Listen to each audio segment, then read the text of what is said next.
Curly's wife, I mean. What are your wishes, your hopes, and your dreams? Let's start with your wishes.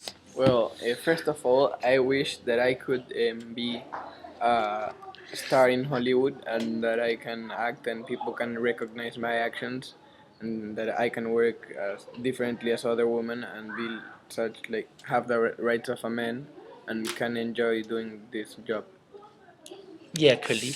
What are your hopes? Well, I hope that this situation of women's rights and men's rights inequality will change and that women will have the same rights and will the stereotypes will change definitely and that we can work in many things such as men. And at last, what are your dreams, Curly? What are your dreams? So I dream, as I said, to be a professional actor and to be in Hollywood with many stars too. Good. Really interesting, Curly. Second question. Do you feel comfortable being the only girl in the ranch? Well, in this, I don't feel comfortable at all because I'm the only girl and I have trouble socializing. I don't know why like men don't wanna talk with me and workers are like or mean to me or call me bad names and usually like run away. I think they see me as trouble and I don't know why that is. I think they say. Curly's wife, what are the good things and the bad things of being the only woman in a ranch? Well, first of all, the good things is that I they can't mess with me. I have the power because I'm Curly's wife, so I'm almost like the leader here. But this brings many consequences too. The men here don't like me. I can't socialize. My work is very limited, and I am not following my dreams. And I just have to conform with being in the house and doing things at home. Really interesting question, Curly's wife. Curly's wife, a really important question. Do you think that women get the same rights as men? If they don't, why should they? Well, first of all, I think that is not true at all. Men and women have very different rights, and in these times, this is incredibly seen how, first of all, you can see men working in whatever, while women are usually working at home or at restaurants or bars, for example. So I feel that this should change because we are both human beings. Both races are human beings, so we should really have the same rights. I think. I respect that answer, Curly. Curly's wife, do you think that your gender limited you to do certain things? Why do you think this, if it is? So, first of all, I think that this definitely happened because I can see this, such as I can do many things, I can work in many things. Well, if I was a man, I could work in many positions in the ranch, I could be in the city working, or in Hollywood maybe that I would wish to, but women are not like used to doing this. So I think that basically it affected me a lot, but I'm trying to overcome this like issue with women now. Curly's wife, why do you flirt when you try to socialize with people around the farm? Why is this? Well, Wife. actually, this happens not intentionally, but once I saw that people were not paying attention to me and they were running away, like trying to ignore me. I really want someone to talk to, some a friend or someone that can help me have a better future. So I really did this because I think that after trying many ways to talking to them, this is the only way that they will listen to me, pay attention to me, or at least see me as someone in the ranch.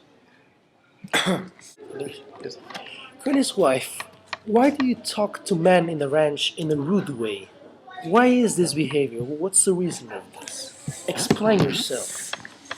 I think that there is no reason for this, but I think that I have the power, and I want to make them feel that I have the power in this ranch because I am Curly's wife. that he's the son of the owner, so it's kind of I have a lot of power. I want them to feel this and feel that a girl has a lot of power, so things can change, so they can take me seriously and they don't be disrespectful to me. So basically, you want to have the power you never had. Using Yeah, this as an opportunity. I see this as an opportunity. This is not a strong leadership or a strong thing having power in this ranch, but it is a start. For me, I think I can do this and try to do this so people take me more serious. Curly's wife, you tell us your dream is to go to Hollywood. Why don't you go? What limits you to go to Hollywood? Why can't you? Well, there are many reasons to this, but basically, I'm a woman, and being a woman is a very difficult thing in these times, and going to Hollywood is very difficult too. I haven't had the education for this, and I'm not prepared, but I still wanna go. I'm still trying, but I don't have the contacts and people that can help me or take me serious to do this. So I think that's the reason I can't achieve this. Curly's wife, based on what we're talking about, do you think that women in the 1930s were not able to fulfill their dreams because of stereotypes? Well, I think that this is true for a part, for a very big part, because we were not taken serious and we couldn't do many things that men could. We couldn't be the face of the family or the one who have a job. So we really couldn't do many things, and we had to maintain in home while we didn't like it too much. Okay. I got something to ask you, Curly. Personally, you're saying that being a woman is hard, but you try your best to be the best, right? Yeah, right. Yeah. So, do you think that your husband Curly values you as a person, or does he think of you as a possession? What do you think? Well, this is a very difficult question for me, but I have noticed and I have seen that I don't know if he like loves me because first of all I'm like an object in the ranch. I can see that because I'm just like known as Curly's wife. That's it. Then I can't know other people. I can't hang out with others because I'm the only girl and they won't see me as one friend, just like something of Curly. So I'm sad with that, but I have to stay like this. Curly's wife. This has been a great interview. I've got to know all what you think or your point of view. Now, if you could please leave this arena. Thanks for the interview. We'll be back soon.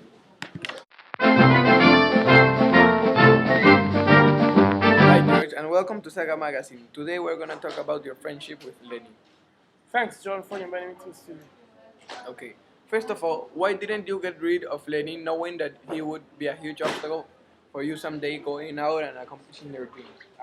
The truth is that I did not when I had the opportunity because I know Lenny wasn't going to survive without me, knowing that he's really dependent.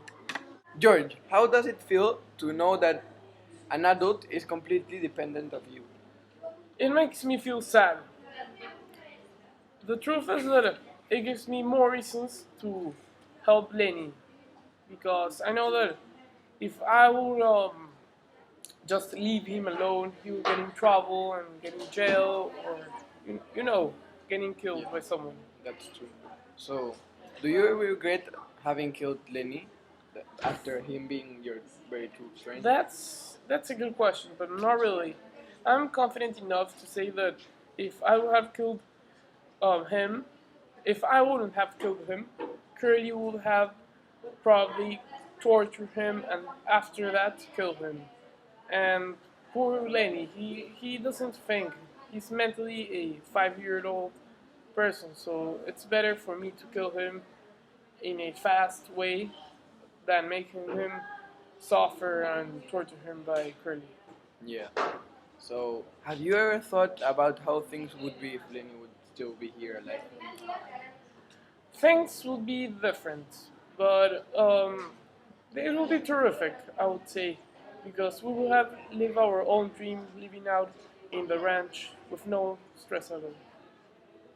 Okay. So, was it difficult to be a migrant working, especially during the Great Depression? Yes, completely. Because people like me, or Lenny, or any other migrant worker at all, couldn't have a family. And we had to move from one place to the other to find whatever sort of job we could find.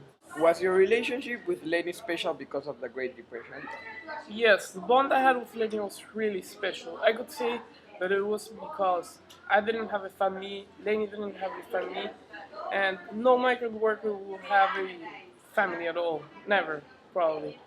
And the truth is that having a friend is the closest thing you can have after a family. So it was a true friendship, the one I had with Lenny, and I don't regret of having met him at all.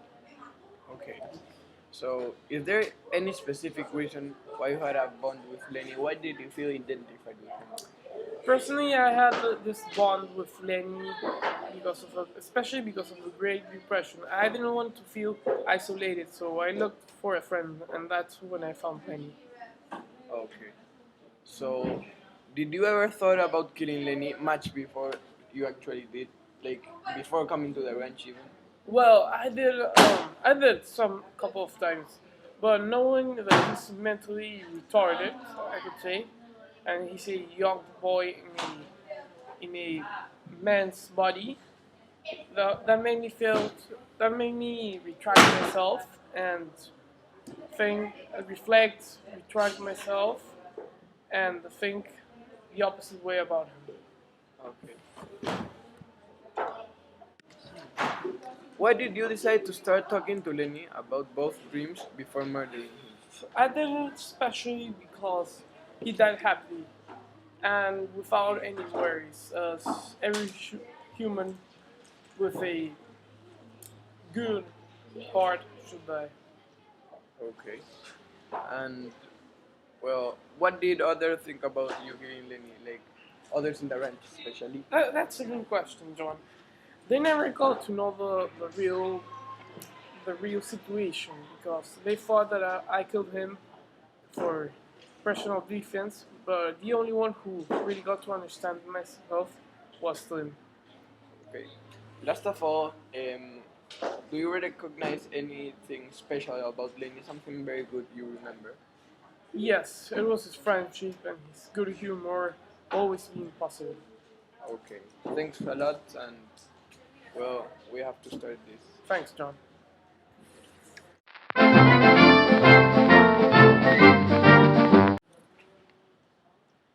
How do you feel? You're living on a farm, miles away from home, and everyone here doesn't like you. You're really different. How does that make you feel? Well, I feel lonely. Lonely and isolated. Being the only black person in a farm feels weird. Everybody discriminates you. Everyone treats you like an animal. Really? Yeah, I'm alone. I live in the stable with the ranch horses. Well, these white people live on comfortable rooms with comfortable beds and comfortable showers to take a bath. Well, I'm just here treating the horses like if I was an animal. And that makes me feel really bad and sad. And please tell me more about it. Please tell me about your isolation, your loneliness, how that affected the way you were living, and how you related to your work. Well, I've always been that type of person that likes working alone, and I like being apart from others in a society. And apart from that, being lonely has even more affected that way of being, like my personality. So I really don't. I'm usually put down or ignored by others. So people always judge me by my skin color. Um, so for now, really, my isolation and loneliness have even affected more my personality. How do you treat others, and how did they treat you? The same or different? Uh, I think that when I talk to people, I feel nervous, and I talk to them in an angry way, in an offensive way, and I talk to them in this way for them to realize how I feel. When I talk to these people, they get to know how I feel. They can like relate to me. They can know and make sure everything's alright. And look at me. Can't you see I'm alone in the ranch? And I have one of the horses. They treat me like an animal. So when I talk to them in an angry way, it's for them to feel how I feel. And as you told me, they treat me like an animal. They've never been mean to me, but still you can feel that discrimination. And did they ever told you the word that starts with N? Especially directly, no. But they've always described me as the nigger who lives in the stable, uh, the nigger And who in works direct with, way, right? yeah, a direct way. And that really affects me sentimentally. And did the Great Depression affect the way of living? Yeah, me and my family um, were really affected by the Great Depression. Uh, we had unemployment of 50% or more uh, compared to white people. It was a big difference. Living conditions were terrible, and they are terrible now. And I think that while these conditions affect all segments of society, um, African American people like me were affected mostly more than white people. That's cruel. And why didn't you risk yourself of leaving the ranch and just going out there and do whatever you want?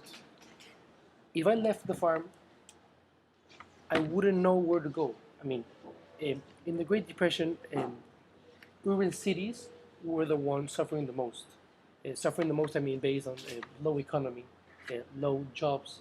So basically, also, if I left the farm, I would go to a city where I wouldn't know what to do. I've never been in a city before, and people would discriminate me. And by looking at my skin color and my physical characteristics, they would have an idea of me as a stinky, stubble person that doesn't work. Hmm. Um, so there will be no reason for going to the city Hmm. if I'm not getting a job. That was difficult. I can understand you. And what are your wishes, your hopes and dreams? Can you tell me more about that, please? I don't believe in dreams. Dreams are for crazy people. Why? Why do you think this? People that dream are people that think they can accomplish life in some way. Hmm. Look at me. I've seen people that haven't established their dreams. I've seen people that have suffered for not having a dream is a successful dream. So based on evidence that I've seen, based on situations I've already lived, I know that dreams are not possible. Um, lose hope.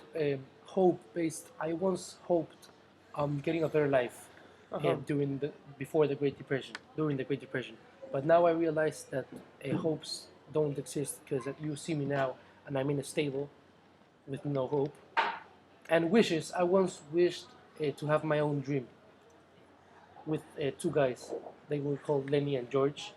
They once dreamed about having their own place, Yeah. and I was about to agree with their dream when someone disrupted us and end And us all. if you could have done your life again, what would you do differently? I wouldn't regret nothing because I was born this way. I was born black. So I cannot say that I would like to be white or I would like this discrimination to end because that's how life is. People discriminate me. I Hmm. was born this way. If I had an opportunity, I would, or dream maybe, it's to stop this because it makes me feel really bad. And your loneliness, do you have any friends at all? I don't have any friends. What else do you expect? I live on my own, apart Hmm. from others. Um, but there was, well, yeah, I've never had friends. And you said you never had friends. Did you welcome Lenny in the stable? Yeah, once I met this big man that entered my stable because he wanted to talk to me. And I started the conversation Yeah. because I knew that I was lonely and I wanted to start a conversation to realize how this loneliness does not feel for a while. Like I wanted to have the chance to talk to somebody for a while and feel friendship in some reason. And why did you decide to hide the fact that you were lonely with Lenny coming into the stable? because this way I could I try to keep people. I always try to keep people at a distance, so I don't have a lot of things to feel or share my own feelings. I don't like sharing my own Yeah. feelings. And when this guy came in, it was first time I talked to someone in a long time, so I wasn't sure and confident with the person. And why did the conversation hope vanished at a certain point? When I was talking to this man, and Candy also came in, Yeah. I started to feel a little bit uncomfortable, even though I let them in to have a conversation and talk to them. But suddenly, Curly's wife came in and started talking about Yeah. her life, and that started making me uncomfortable, and that made me realize the low power I have against them, and that made me really mad, and I just And to finalize this interview, why did you came to this ranch? What was the main reason? in the Great Depression, African Americans was harder. The life was harder for Yeah. African Americans, as you can see. Uh, as I already told you, in urban cities, the incomes and the jobs were really difficult to get, and this is why I thought that maybe if I could go to a farm away from the cities, I could get a chance of having my own work without people discriminating me. But now, as you can see, unfortunately, I didn't get that chance. Okay. Thanks for all. See you tomorrow in BBC News. Yeah.